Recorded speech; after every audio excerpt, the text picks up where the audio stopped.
Hello, my name is David Royal and here I am on board my yacht Serenity. I am going to demonstrate how I do an engine flush. In other words, the seawater intake I occasionally flush with fresh water,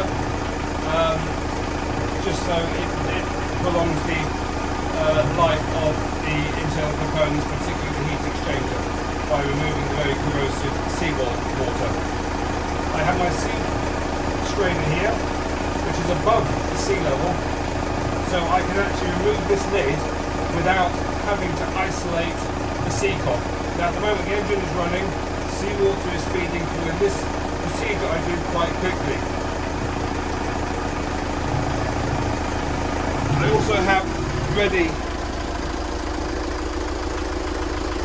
a couple of jugs of water and also the engine cut-off, which I will do immediately.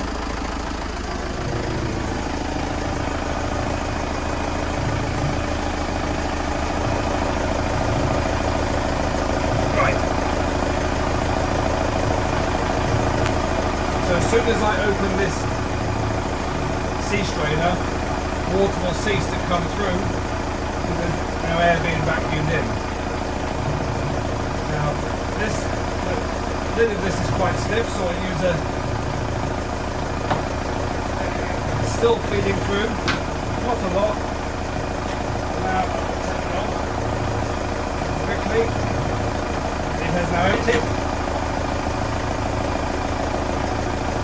Number one is going through, not actually going out the sea inlet. It's not actually going through the sea inlet, making sure the water's going to the engine part.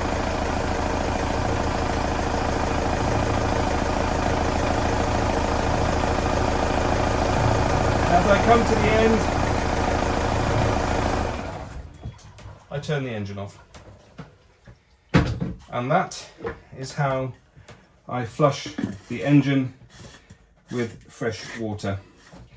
Replace the lid of the filter, which by the way I have to use this because it actually has quite a good suction on the lid there, and it's almost impossible to do by hand.